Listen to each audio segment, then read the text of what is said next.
Book your driving lesson now at dla-driving.co.uk.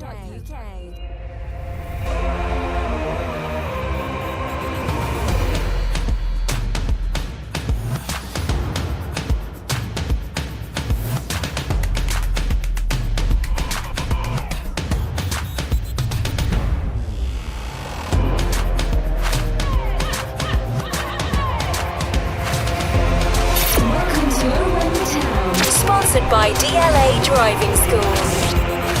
Hello and welcome to Oh When the Town. Here's what we're going to talk about today. It's been some week, hasn't it really? 2 trips to North London, both showed signs of what we can do.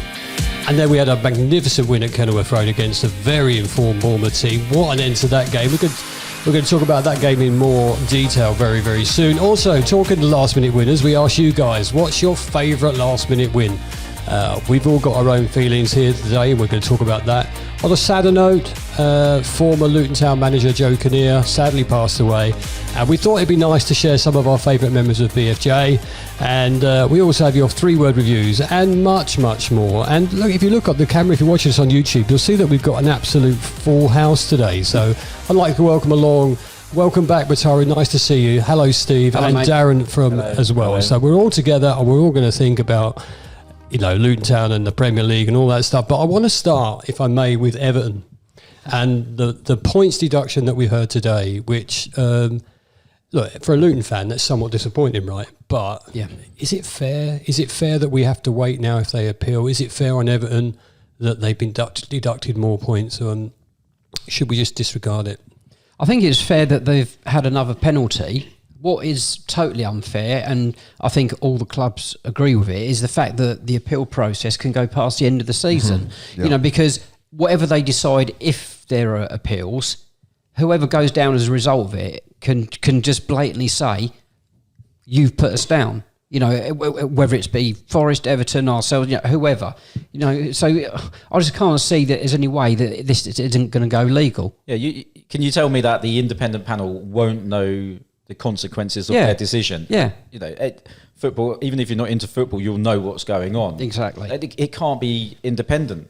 It's just a shambles the way they've gone about it. We'll give you a point back for this. We'll give you a point back for that. Or we done you last time, so we won't do that. Yes, And then they're going to appeal the 2 points as well. I think the thing that struck me was they gave him a bit of leniency because of the Ukraine war and a Russian oligarch not being able to give him the club £20 million sponsorship, which for me is a bit, you shouldn't have him in there in the first place. No.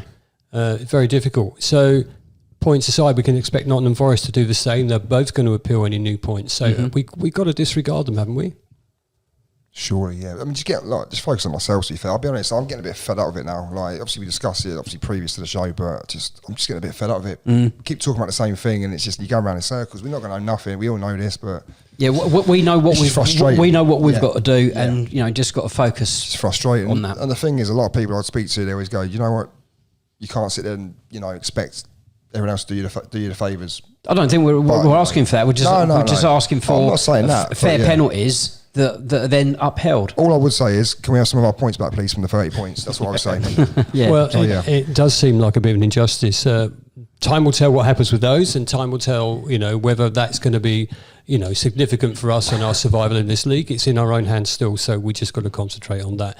And talking of that, I just want to touch on, firstly, apologies for last week and not appearing. That was my fault, and I'm going to have to take the blame for that.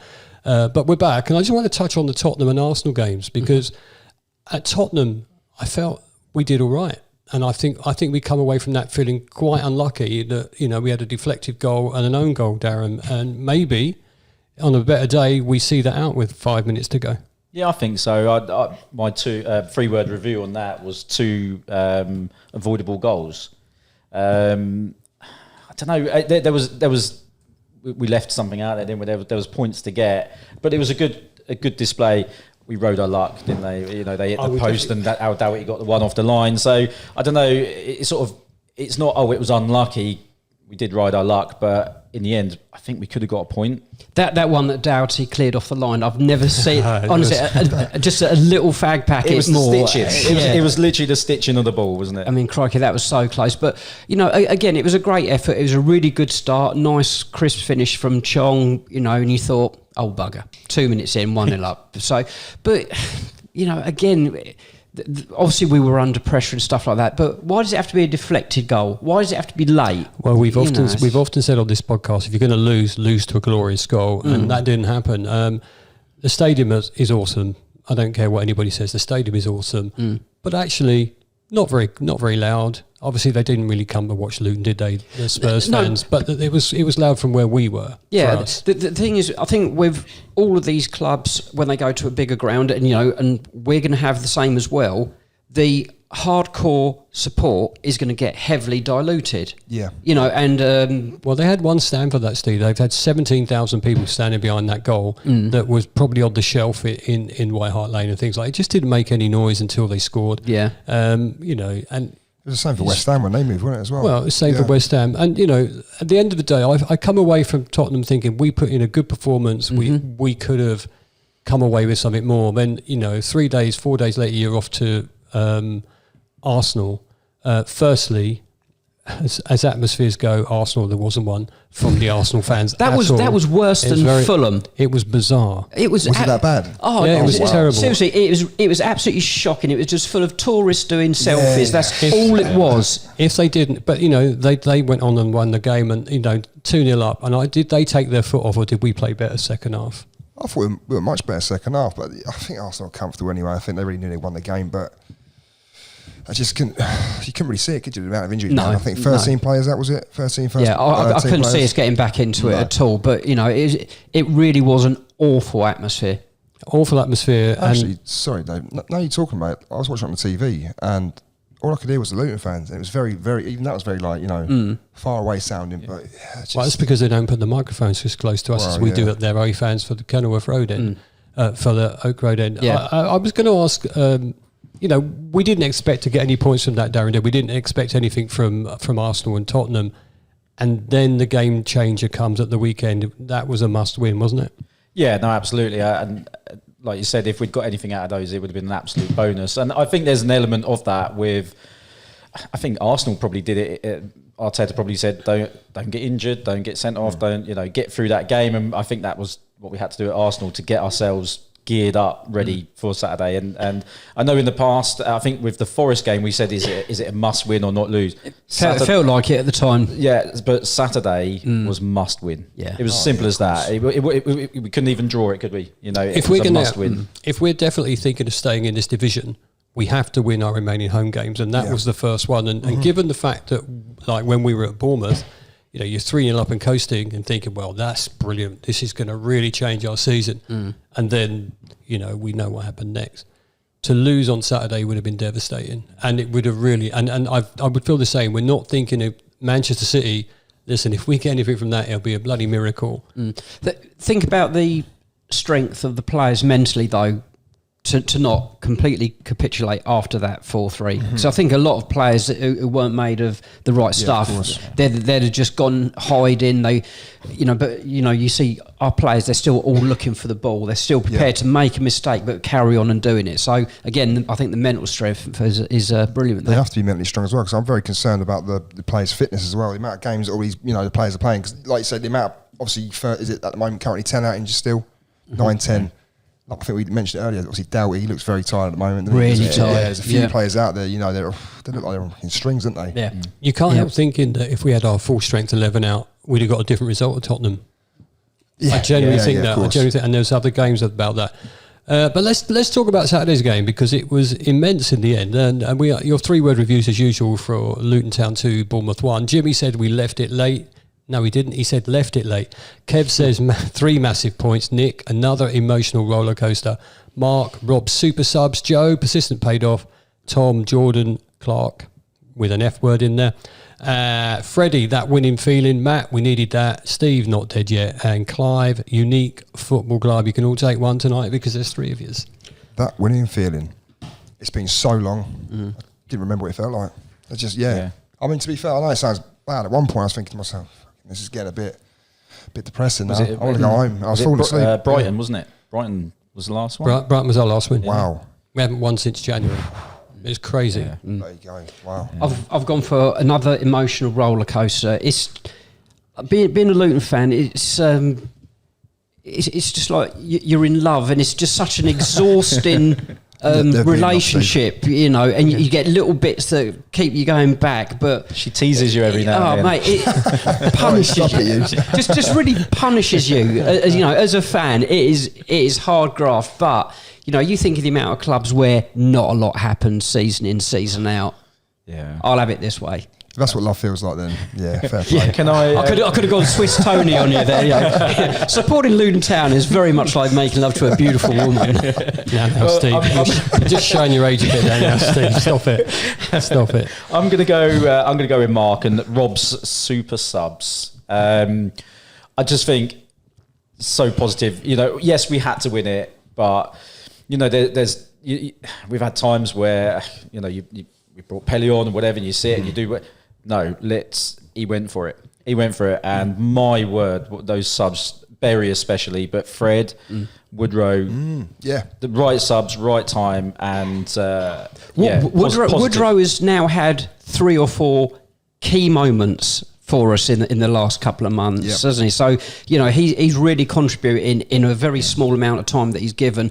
But you're right, you know, and like the first goal. It was Clark that sort of done the work. It broke, and it was Berry that put in a great League 2, League 1 block, and it was Clark to put it away.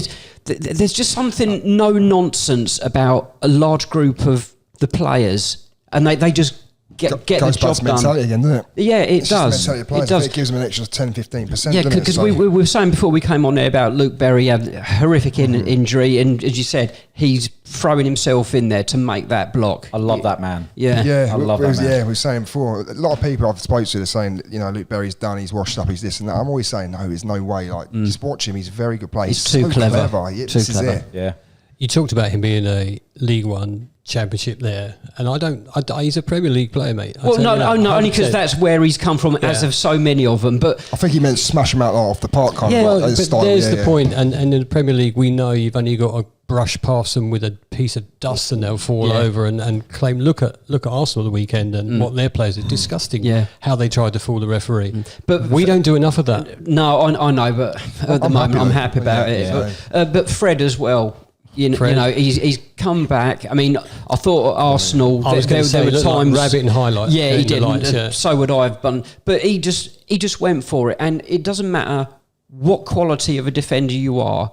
Yeah, You it's don't pace. like Yeah, pace this is coming it. at you. Yeah. And if you know, once he's got that confidence, again, they just contributed from the moment they got on, and you can't ask any more than that. The thing is with Fred as well, when he came on, I was like, Jesus Christ, Fred, like, you forgot about him kind of Yeah. thing. And then all of a sudden I thought, he can make a difference here. It was like his- 'cause we haven't- like we his didn't have debut, enough, wasn't yeah, it? We didn't have enough pace on the park, did we? And we thought, Fred, like, we knew he could do in the championship. It's like We who had moments. do we think we are? You got Clark who came from Atkinson, Atkinson. yeah. You got Berry League from One. Cambridge. You got Fred. You got Woodrow. Who do we think we are? Eh? I know, but isn't it great? It's amazing. Isn't it great? Because again, a lot of clubs that get promoted, they'll just get a load of new players, and the players that earn the promotion Yeah. seldom Yeah. get the opportunity. The vast majority of our players have been given that opportunity, and we're still in there fighting. So you've got to say that they've done it. And you don't have to break the rules to do it. Well, let's not talk about rule breaks again. The game for Is it me, a rule or a law? rules of the competition, laws of the game. Okay. Okay. Someone Google that. what? Someone Google that. No, Is it the other way round? No, it's definitely laws of the game. Don't worry, Dave. I'm messing about with you. Thank you. You had to think that, didn't you? Thank you. Well, no, because, you know, I'm old. The game for me, the atmosphere was pretty good when you got in the stadium. I think the game was there, and we didn't want to have a start where, you know, we're one down in a couple of minutes. I think we took the game very well to begin with. A little bit of gusto at the beginning. Bataro, we went for it at the start, first couple of minutes, we were on it. Yeah, we did. Then we started to get caught out a few times, didn't we? And it was. Don't get me wrong. I'm not complaining, by the way. I prefer us to go for it. I mean, Rob Edwards did say, didn't he, in his pre-match, we're going to have to go through it, have to attack it now. We need the points. And obviously, you know, whatever he says goes, and we know that. But there were moments, especially in the first 10, 15 minutes, we could have easily been 2-0 down, couldn't we? Well, maybe not 2-0 down, but there were a couple of probably half decent chances. That's the nature of the league that we're in. I know it's bizarre. Because we've said we've got a really competitive first 15, and if they'd all been fit and available all season, we'd be absolutely fine. Yeah. But Bournemouth and Brentford and the others, they've got the benefit of having had that for 2 or 3 seasons now. Let's say we stay up for 2 or 3 seasons. That 15, 7 or 8 of them will be fringe players. If they stay, that's the level of progression that we're up against. So I think it's just the nature of the division. I'm not criticising. I'm not criticising at all. I'm just saying there were moments. Don't get me wrong. I'm not saying we didn't start okay or whatever, but there were moments I thought, geez, we could easily concede here as well. We did start well, and it's not huff and puff, but we do a lot of ball possession, a lot of passing around. You think, okay, we're doing well, and then just on like the that, break, that's it. And I remember that from Bournemouth away, Dave. Yeah. How that second half, how quick Bournemouth moved that ball and passed. Yeah. And Semenya was outrageous when that second half. He was decent the other day, to be fair, wasn't he, as well? Yeah, but the passing is just so decisive. It's so quick, and like you said, Pataro, just in the blink of an eye, just hang on, they've got a shot away. It's like I was saying to one of the blokes I sit next to at football. It was like we looked at each other and went, "This league is just bizarre." We used to think the Championship was bizarre and up and down and whatever else. But you look at the Premier League, it is actually a bizarre league. I mean, especially this season, it's so competitive as well. Everyone is at each other's throats, and it's good to see. That's the thing, but. It's good to watch. It's not good for the heart, though. It's good to watch. Yeah. It's good to see some football. And when you compare it to watching lower league football now, when you watch the highlight, and you just think, crikey, we was happy with lower league football. This is the thing. When we got to League One and we were winning League One, we thought, Jesus Christ, we look like Barcelona, really. Now we're thinking, what do we look like now? Well, who do we look like now? I can't compare it, to be fair. I'll let you think about that for a minute. We did start quite well, and then they did take their opportunities. They hit the crossbar with that free kick. From where I was sitting, it was always going to hit the outside of the post in my head, and I'm glad it did. Yeah, all right. But what a strike that was, Darren. Dave, you always say things like that. Yeah. He's always like, no, it's never, no. Yeah, because you sit the other end, mate. It was a hell of a hit, and again, we're looking at levels, aren't we? I guess in his prime, Barkley does that, and we're crying out for someone at a 30-yard that can. I mean, we can, but after a number of chances, but one chance and less than half a foot to the right is top corner, isn't it? This is the quality that you're dealing with in that league. Yeah, and Kaminsky springs like a bloody chicken as well. Springs like a chicken. That makes no sense. springs like a kangaroo. Sorry, that's what I meant to say. I'm thinking of chicken for dinner later. Sorry, springs like a chicken. Yeah. Managed to springs like a kangaroo. So you got nowhere near it. Yeah, what did I say chicken for? I've got to be honest. That is almost as good as Mick Harford's. Summary of Peter Shorten not being able to jump over a fag paper. Which I thought was quite funny. I was thinking spring chicken, but anyway, whatever. Listen, we did roll our luck a little bit. 11 minutes they hit the post, and then the crossbar. Then they hit the post again, and it was sort of like, and I think we said this earlier, like Match of the Day was just showing that chance after chance for Bournemouth. It didn't feel that way to me on the day. No. But one of those goes in, we're in for an entirely different game, Steve. But I think so. But again, it's not riding your luck. It's working hard and doing everything you can. I mean, we've fallen foul of sort of those going in during the season, and we've not got our just desserts. So maybe Lady Luck was shining on us a little bit, but it didn't feel like we were under the cosh first half. Sorry, Kaminsky's made a couple of great saves as well. The one off of Hashi. When he almost scored another own goal. Do you remember that one? No, you're looking at me like that. It crossed in and it just hit his head or something, or his shoulder. And I think it's the one. When we watched the highlights, you said, "Oh, I don't remember that." I think it was. I think it was that. I can't remember it again. You can't remember it again. I think it was that one. But Kaminsky again. We've been saying it all the time, all season. He's superb. Yeah, he is Premier League quality. I know he's had a lot of opportunities to show off his skills, but because I think there was a stat at the weekend, he's had the most saves in the Premier League. But maybe you would accept that and understand that because we've had teams coming at us a lot more. But he's brilliant. He's been a great purchase. I mean, you compare the money they spend on certain teams spend on goalkeepers spend £30 million these days, and you look at £2.5 million Kaminsky, and you compare and you think. Where's the real difference? Do you know what I mean? I think we said this the other week. I don't know if he was with us, Pataro, or not, but he's one of the best keepers we've had for a long, long time. And it's one that you think, this is, when I talk about him, and Blackburn fans might go, hey, he's rubbish for us. But It's amazing. As soon as someone leaves a club, they're rubbish. I aren't had they? the same from Arsenal yeah. supporters about Sambi. Yeah. They're saying you can have him because he was terrible, but he's not been. You know what? You know, if he was a bit more fit, he'd have been a brilliant player. So Kaminsky, brilliant. But the one I want to say again, the one that stands out for me more and more and more, and I know we've got him tied on a contract. Teden Mengi was outstanding.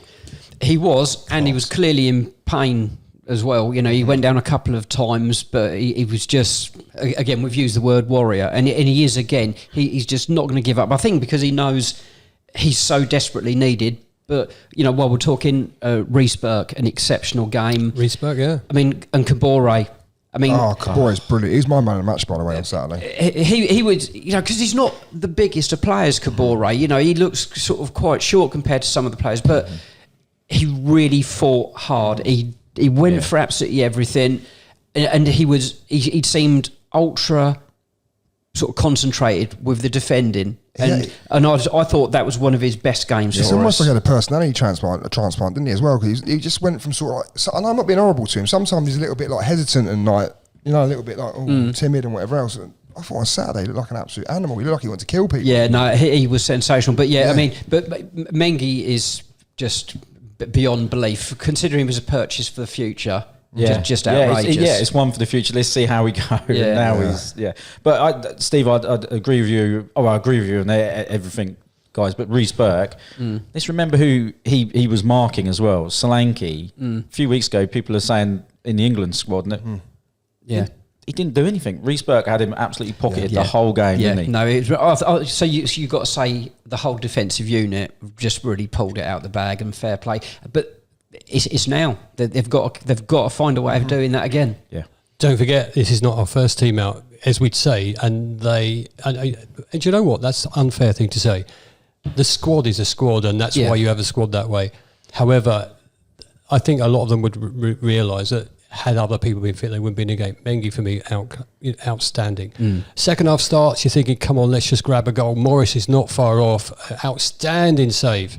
Outstanding save by Neto to stop that one going in. It got down so quick to it. You know, again, from the other end of the Kenny, it looked like it had hit the post. It was just like that angle. But that's what we all thought, didn't we? But what a save. Just brilliant. We watched, before we came in here, we watched the game again, Bataro, and we saw another strike from Morris that hit the post, and he looked absolutely devastated that it hadn't gone in. Well, wouldn't you be?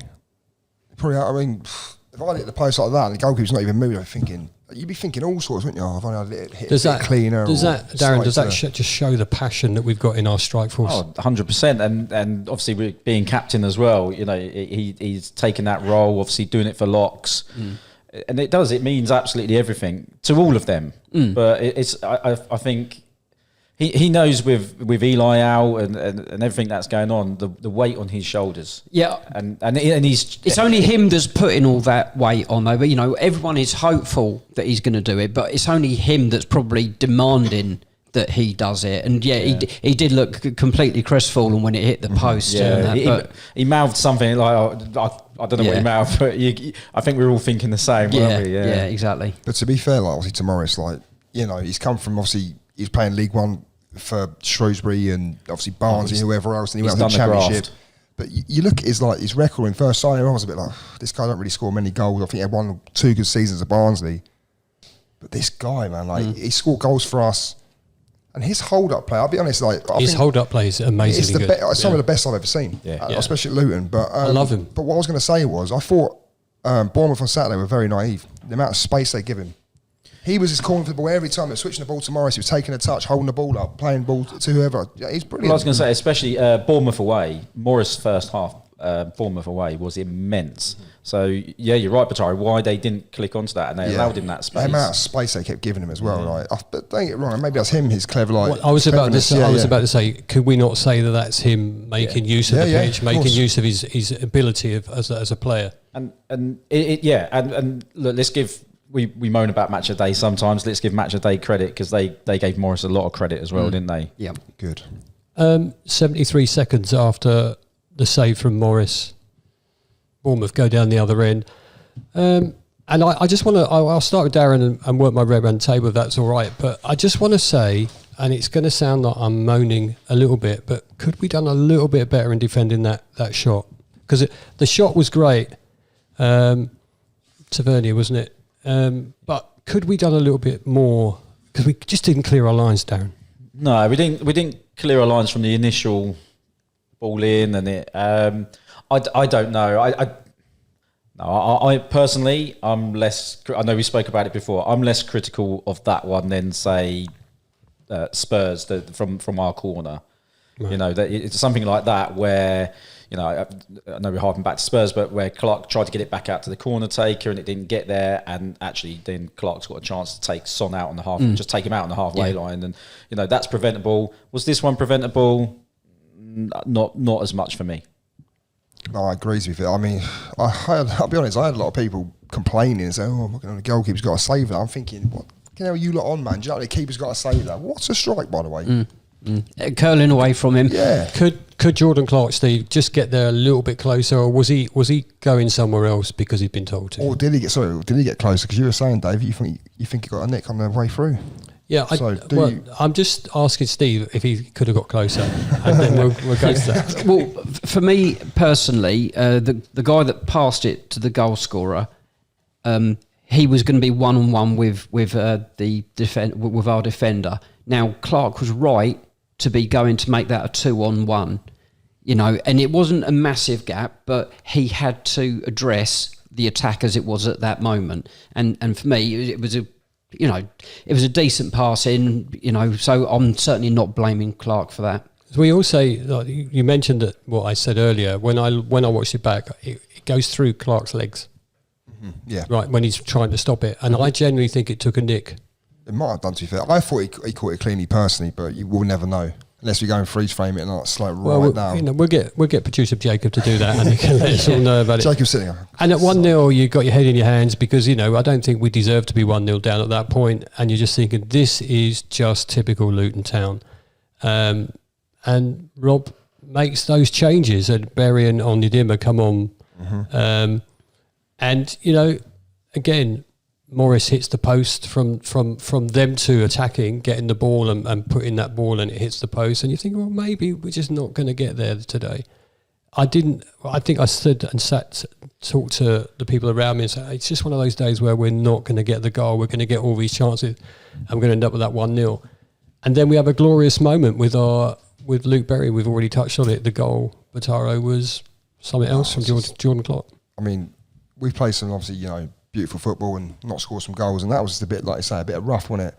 Great little tackle. I mean, the build-up was good anyway initially. Yeah, again, because Clark went past sort of 2 or 3 players. I mean, he done a couple of turns which shook off Solanke, I believe. You know, he drove at them. He got was it a 1-2, wasn't it, as well, with someone? Was it? No, he done like a double turn and then broke away from Solanke. But he drove at the heart of their defence, and then it broke sort of centrally, and you know, from there. And then Berry puts himself on the line, and then bang, falls to Clark. I'll be honest, again, I thought it was offside from the other end. Right. I think everything's offside these days. I can't even celebrate these. No, seriously, I can't celebrate. I'm sitting there, everyone's going, well, that's the problem. I'm sorry, that's the overriding problem with the Premier League. You can't celebrate anything because you don't know what's going to happen. And there was a real big obvious offside on Saturday, and you put your flag up.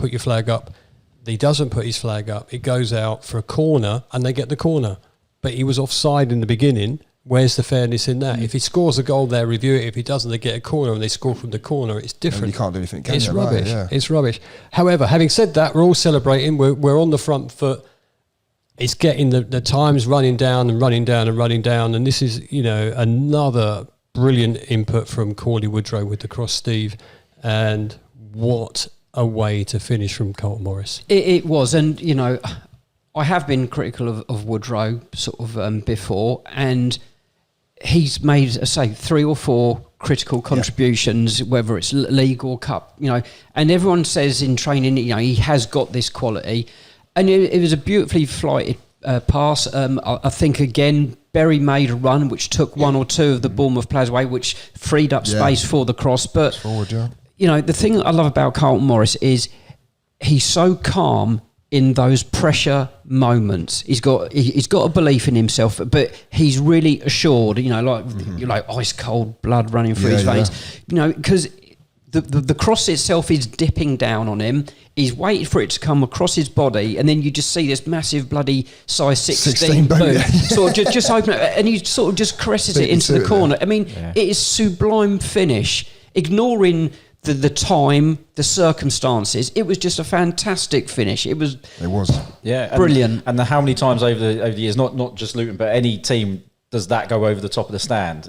Quite easily. Yeah, it was a sublime. The way he finish. opens his body up as well, and just plants the side of his foot on it. You think, I love and it. because the strength leading into it just brushed that defender off. Brushed or just threw him out the way. Well, VAR obviously he didn't. Beasted him, it was brushed, Steve. Yeah, and they were appealing for something. They were maybe offside. They put their hands up, but brilliant goal. Offside, yeah. I don't know how you three celebrated, but you know how I did because it's all over the television. I know it's fantastic. I think I celebrated with Keith. Your mate Keith. Our mate Keith. Hang on. Let's bingo. Was it 30 minutes? So, both Batara and I said the same thing. That You was going to celebrate with Keith. where's Keith? Where is it? No, well, I turned around to my mate Paul I sit with, and I just went, Paul, Paul, there's my one. And I just sort of said, hang on a minute. And I think Edwards did it as well. When you watch Edwards, there's just a pause. You can see everybody celebrating around. Yeah. Edwards looks down the line at the lino. Yeah, you do it. He looks across at the ref and goes, oh, no, they've given it. Yeah. But it's that VAR thing, Mate, isn't honestly, it? it's killing it for me a little bit. And we said, didn't we? You're half clapping, going, please don't let the screen come up. I leapt up and punched the air. I keep one of those. Looked around. I went, actually, let's wait a second. Everyone's going, mate, no, we've scored. No, calm down. It was instant celebrations, and then maybe for me a few seconds after, it's right. Mate, honestly, are we okay with it? Anyone that sits around near me, obviously, I was about to say probably think I'm an idiot. They know I'm an idiot anyway. I think everyone knows I'm an idiot. But cheers. But it's always the same thing when we score. I go, have we scored? Have we scored? Yeah. Is it going to count? I'm looking around. Everyone's like, we don't know, mate. Like, just calm down. I'm like, I can't calm down. This is a joke. I'm going to say I fell off my chair. So, I stood on it and fell off it. Dan, you want to say something? No, I was going to say we said about when Morris hit the post and he was so frustrated, but that outpouring, that picture where he's screaming, you can see him veins in his arms, everything's like, it's immense, isn't it? Absolutely immense. Just very quickly though, Dave, the substitutions that Edwards made, because they were immediately contributing and having an effect on what was going on the pitch, I thought from that moment the support was absolutely fantastic. The noise was amazing. It really was amazing. And when we scored it, even on the BBC, they said when that goal went in, the noise was unreal. The Sky Sports as well. They said, what an atmosphere. 11,700 people, and no other ground gets this mentioned, but they just keep saying it. Yeah. What an atmosphere. But those subs sped the game up a little bit. Yeah, they did. I do watch Edwards on the side, and he was even having a go at Kaminsky at one stage. Like, come on, get going. Yeah. And he ripped into him one stage because he took more That's than right. 10 seconds. I did see that, Darren. So Edwards was trying to get him going, but like we said, Doughty and everything, that's last legs. It's tough. Of course, those guys went on with one agenda to speed that game up, and it did. And then it in turn got the crowd going. Yeah. We got a lot of possession, 19 shots, 9 on target. It wasn't as one-sided as some of the highlights might have put out there. An amazing 3 points, on to the next lot, and we can talk about those in a mo. Manchester City, I think we said given that if we get anything out of that game, then, it's a miracle. I think and that's not putting our team down. It's just how good Manchester City are. Yeah, Darren said, obviously, we no Kabore, because obviously it comes from there. Do you let Doughty sort of rest? I mean, it's one game a week. You would hope they'll be able to recover to a level. We don't want to go there and concede crap loads of goals. We want to go there, and if we're going to lose, then lose 2 or 3, that's fine, but don't lose 6 or 7. Yeah.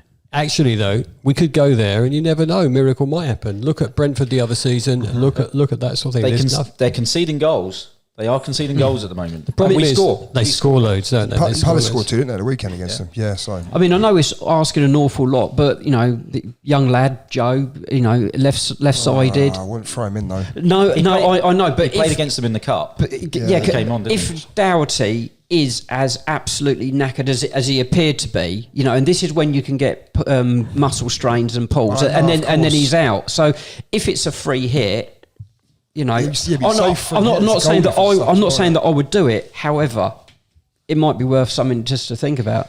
Is also David Osho? Did I hear you say Osho could be back at the weekend? potentially? Something was said on I read something. Twitter Yeah. or something, or X or what you want to call it, but I'm not certain. Would you, if Sambi or Osho, if any of them are even remotely fit, do you No. even risk them for that game? No, you don't risk No, it I for don't that think game. so. You keep them for the ones that count, and the ones that count are Brentford, Everton, Wolves, West Ham, and the home games, especially against Brentford. If we don't beat Brentford at the weekend after next, then we might as well just hang up our boots, because I think it's going to be extremely difficult after that. We can bring Brentford back into this quite easily Unless with, we beat with City. 2 wins. Well, unless we beat City. If we beat, yeah, see? do you know something? If we beat City, we're doing a podcast special when we get back from Manchester. Okay. That's what we're going to do. I'll be in bed. We talked Yeah. about last minute goals. We're running on a little bit over time today, but I think there's a lot to talk about. Yeah, So we're just yeah. going to keep going, and hope you're still enjoying the show. Last minute goals, they're always great. If you're going to get a last minute goal, get a last minute winner, you know that the game's over. And there's been plenty that we've gone through over the seasons. And we asked you guys to pick out your favourite last minute goals. And, I just give a thought about it. Do you have any special ones of yourselves? Do you know, I went through this list and went, oh yeah. Do you know, one for me on a real personal note is Keno's corner against Oxford. It was the very last game I went with my dad. Oh, wow. Before he Wow. passed away. So that was the last Luton goal my dad That's a saw cracking live. sign off, isn't it? Yeah, Wow. and we were actually in the executive box down in the Skeff corner, so we Right. were right down in that corner. Brilliant. So, and actually, there's a photo of it, and you can see me and my dad in the brilliant. background. So I got that one for me, and I'll just go for Loire at Walsall. Oh, yeah, that was a great day, wasn't because it? We went mental, didn't we? Christ knows where we ended up in that stand, Dave. It was a lot. It was And crazy. we had my lad Archie, with you. who was quite young at the time, and trying to keep him aloft. Yeah. So then he was trying to keep him aloft. I was just celebrating. I was, I'm going to take that. I tried to help, but I didn't really. Although I did. For me, I'm going to go back to. I mean, there's an obvious one that everybody of our age group would say, and probably the obvious one everybody knows. And Luton are ahead in the very last minute. It'll take a monumental effort to get back from that. Yeah. But that one is a given as far as I'm concerned. But one of my favourites is from when Luton played Watford at Vicarage Road, and I think it was around about 1979. So I'd have been a little bit younger than I am now, and it was cold, and I can remember it being cold. And my father, so my dad, he loved his footy. But he gets to the point where he wants to leave early, and us youngsters, no, we're not leaving early. So in that day, the rookery end was half and half, half open and half undercover. And we was on the open terrace. It was bloody freezing. It was 0-0. And he says, let's move to the back so we can get out early. And then we look down. We're right at the back of the terrace. It's taken us ages to get through all the bloody fans, as you do. And then Kirk Stevens nods one in. And before I knew it, my dad was still at the back, but me and my brother were right down the bloody front. And it was just like, this is a good feeling, because I didn't know what that meant at the time. I knew Luton hated Watford, but I didn't know how important that was to me to see that go in and not lose and not get and just put one over on them. Yeah. So I'll go with that one, but obviously I'm going to talk about the obvious one because that was monumental. Well, it's a major trophy. We've got a one, against major trophies, and a lot of clubs near and far haven't, have they? But again, the composure, just absolutely brilliant. But is it Alia said Moncur versus Portsmouth that night?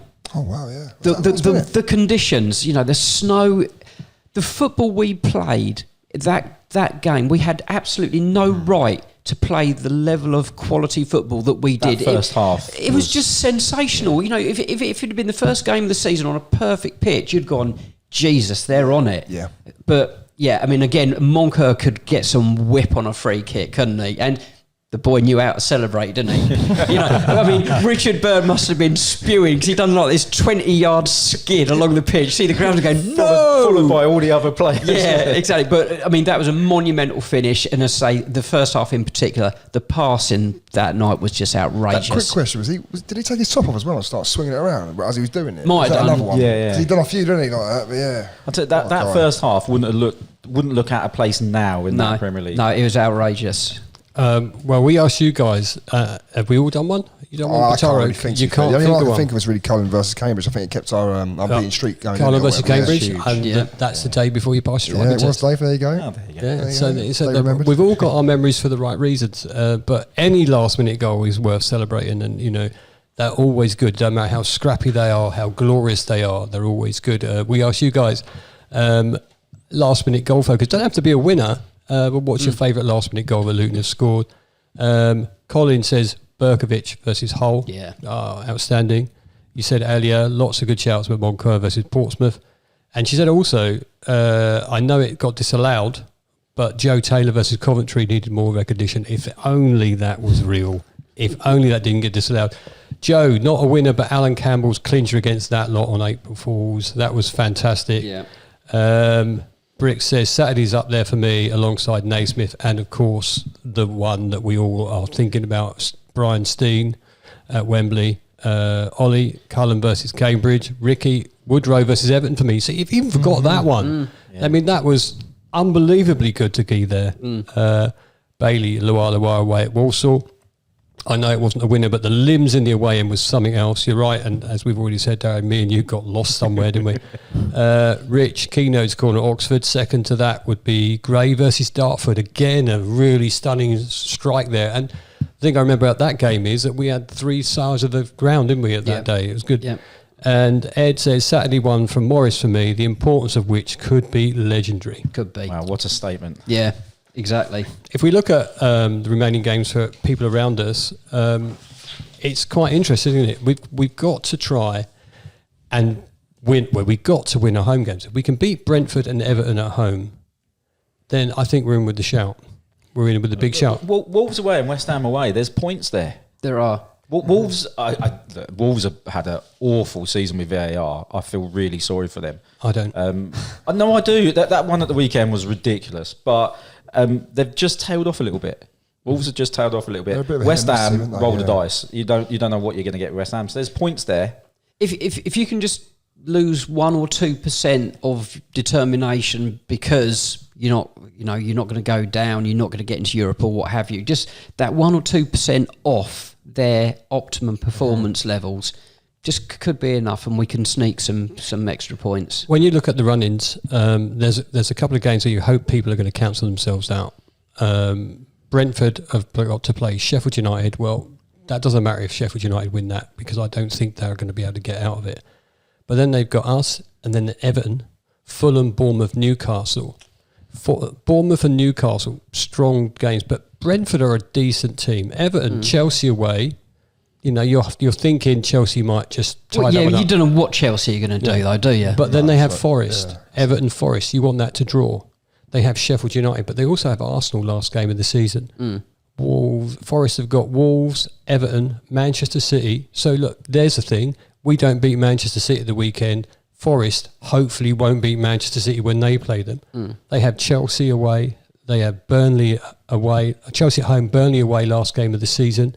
Burnley might be even think they might have a sniff of it at that point.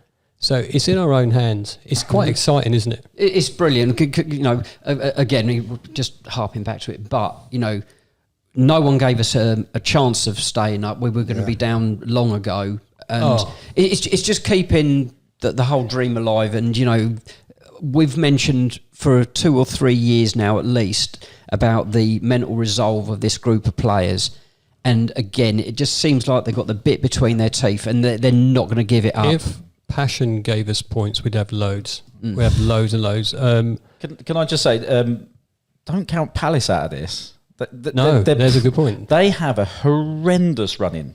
How many points ahead are they at the moment? They're on They've got 30. So they're... I thought there were more than that. I don't know where they're getting points till the end. I should have looked it up. Their running is horrendous. I'll tell you what. Whilst we're talking, Yeah. No, and it's only because I saw it earlier today, and I didn't have time to go through these sheets earlier. But I was surprised that Palace wasn't on this list. Jacob. Oh, Jacob. Yeah, Jacob, next time, sorry. So while Batari's looking it up, I just want to talk a couple of other little things. Nice to see Joe Taylor absolutely smashing it. Yeah. For Lincoln. And, you know, what a player we've got coming back at some point. He's a natural goal scorer.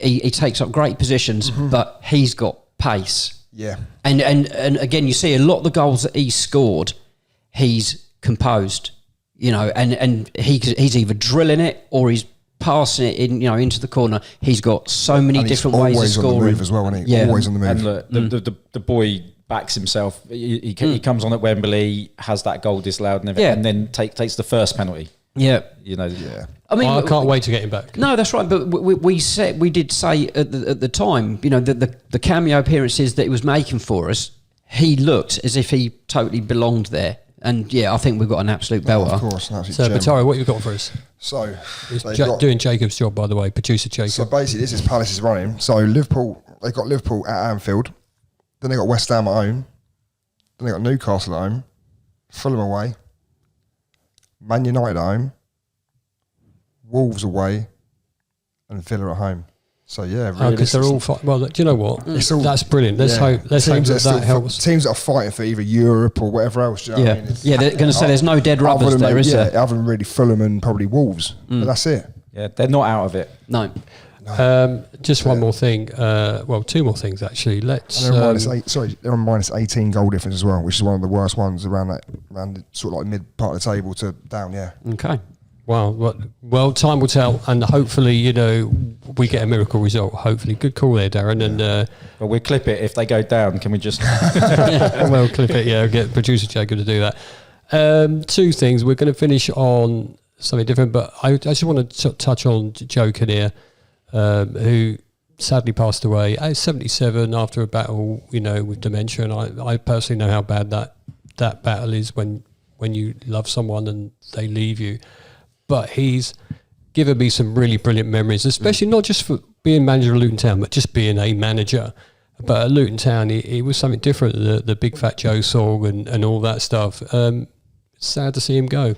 Massively. He was so important for the Luton fans at the time that he came. You know, we'd had just an absolute debacle with ownership. You know, it was just an absolute nightmare.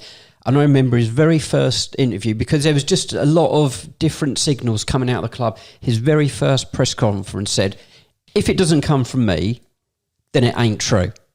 So, you know, he's immediately gone, right, wallop. Yeah. I'm the man and I'm the one that's saying it. But, you know, I loved it. We're going to talk about the wonderful Jean-Louis Valois. Oh, Jay. After that debut, where Griffiths gets a hat-trick and doesn't get man of the match, by the way. They're interviewing him afterwards. He said, you know, Valois, absolutely brilliant. You know, is he signed? He goes, yeah. He signed earlier today, I think, a 1 or 2 year deal.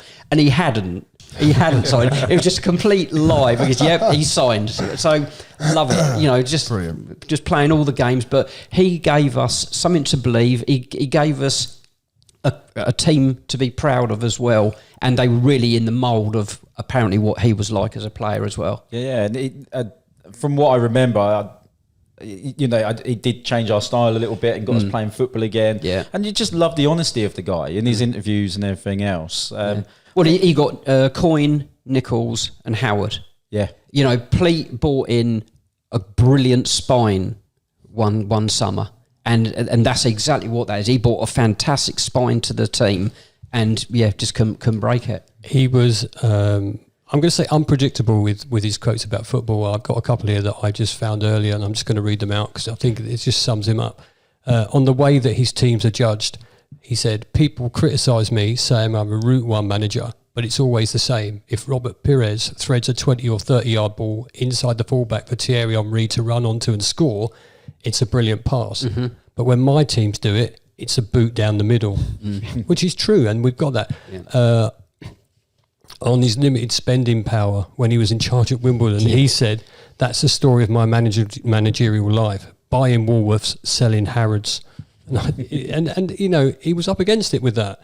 But our football club, you know, he's going to always go down as that player that sort of stabilised us for a bit. Yeah, absolutely. And got us some success. Yeah. No, it was Him brilliant. and Mick Harford together, you know.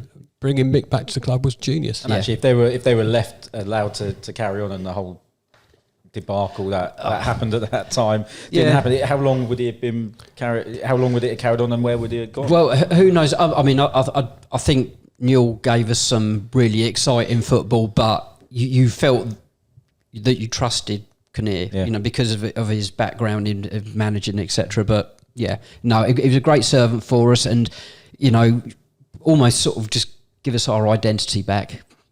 Like I said, I don't really know. Obviously, I don't remember him too much. Obviously, I do remember him because he was the first manager I remember when I first started watching Luton. Wow. So it was So that's the only thing I really remember about him. But like I said, the quotes and whatever, I wouldn't have a clue. But yeah, you boys are a bit older than me, aren't you? So Exactly. I think there's only one person that could have quoted differently, and for me that'd been Brian Clough. But you know, Kinnear, it was a special time when he was at Luton, but his whole career he was successful. You know, and it's sad that when anyone goes. So you know, I'll talk with his family, of course, but just thought we'd say a couple of things about him ourselves. So Yeah, no, that's good. before we finish tonight, thanks boys for coming up as well. I just want to run one more line across you, both all three of us. Sorry, and that is Garth Crooks on drugs? Do you know, I've literally just looked down and read that What has he said here? I haven't read this BBC earlier. pundit Garth Crooks claims that Luton don't have the scoring power to stay up. This comes despite Rob Edwards' side, that's us, netting in 18 successive... Was it the third best record as well? Oh. From a newly promoted team as well. I was seeing the other day. If we score against Brentford and Fulham at home, we've scored against every team in the Premier League. It's crazy, isn't it? I think he's just got like a brain that's made out of shit, isn't he? That's what it is. So what does he say? What does he say about Man United? Because haven't we scored more than Man United, or pretty much the same? Something like that. Yeah. It was definitely like that last week, wasn't it? Yeah. So what? It's just ridiculous. He's isn't a pillock, mate. Honestly, people pay him for those. Yeah. Do you think he says it because he thinks he's hilarious, and people go, "Do you know what? Let's laugh at this dumb prick." Do you know what I mean? Like, is that what you think? Yeah. As always, I know I chat some absolute waffle sometimes, but that's because I'm sleep deprived. Well, he's not. I was going to say, maybe you should go for his job, Pataro. You know what I mean? I'm sleep deprived. He's just full of shit. Naturally. Well, it's lovely to have you back, Pataro, because we've missed you. Sorry, man. I'm sorry about swearing, by the way. Every time that we're at the games, home or away, people come up to us and say hello, and we always say we give them a mention. I think, Steve, you've got a couple that you need to talk about. Just at the Arsenal game, stood next to Paul and Keris, and just great chat, sort of all on the same page as us, agreed with, everything that we say. But what else did they say about us? They said that you need to have a wash, but I don't want about half hour before I come at you, cheeky. Get out. But no, it's just nice when people come up and have a chat, and it does mean a lot to us. Well, listen, thank you, all three of you, for coming up tonight. It's been a blast. Slightly longer than normal, but thank you for staying with us. If you're watching on YouTube, please leave a like and comments, and we will get back to you if we need to. Obviously, if you've got anything to say, also, social medias, check us out on that. Like and follow us if you can. Subscribe on YouTube, because that really helps us out. See you at Man City. Yeah, we'll see you at Man City, but until then, we'll, fingers crossed, 3 points comes our way at some point, and... I'm dreaming now, aren't I? I'm going to go. See you after Man City. Thanks for watching. Thanks for listening. See you guys. Goodbye.